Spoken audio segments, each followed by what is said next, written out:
So what happens when you don't have a contract? It fails for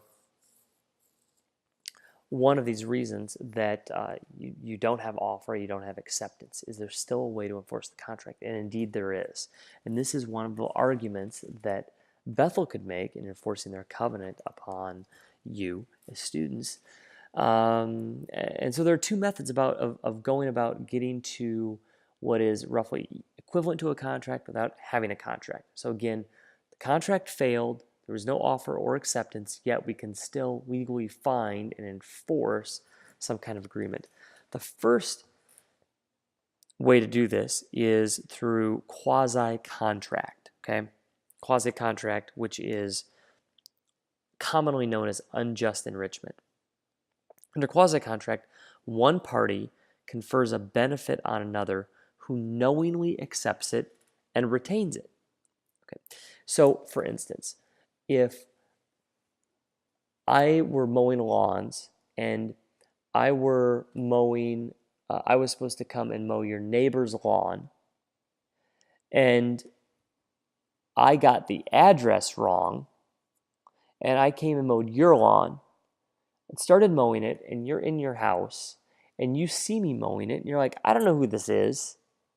They're with a lawn care service, and they're mowing my lawn. They're not supposed to be mowing my lawn. I didn't pay for it, but I'm just going to let them do it anyway, and it'll be their fault.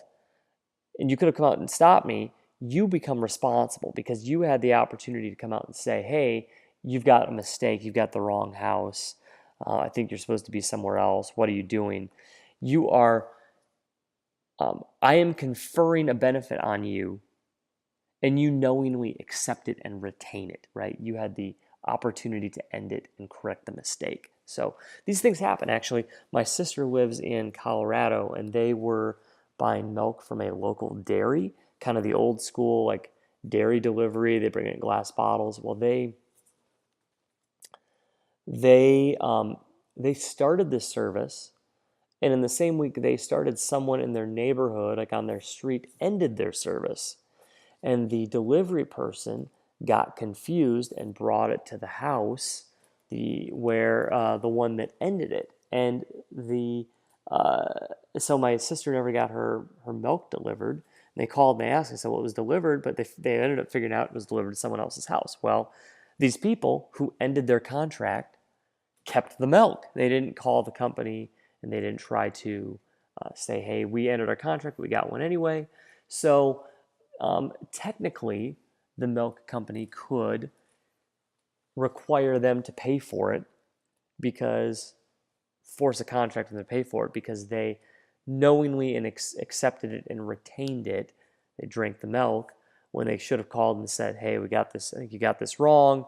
Was it supposed to go somewhere else? So these things happen now. I think this is the same way Bethel would enforce the covenant against you, because even though it's perhaps failed or you signed it when you were 17 and it's not valid, you still know when you get to Bethel that there's a covenant because they talk about it in Welcome Week, and you continue to accept the benefits of being in the Bethel community, and you retain it. So you are sort of, through quasi-contract, accepting it by staying in school, right? Even though that you're maybe that piece of paper is now void and unenforceable, the fact that you're still at Bethel and still participating in the community and going to class and learning there is we infer that you are accepting that covenant.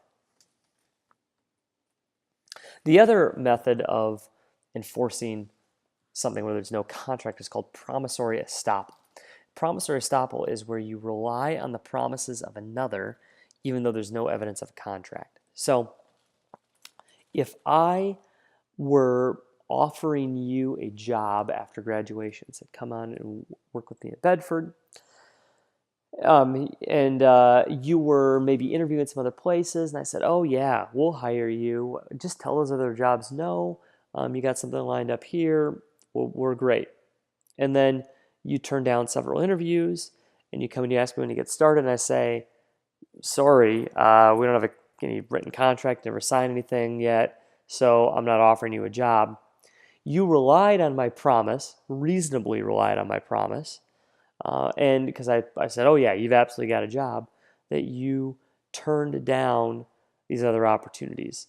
And you could invoke promissory estoppel. And even though there was no written contract, you could say, well, it's like there was a contract because I relied on the statements that the promises, you relied on the promises that I made.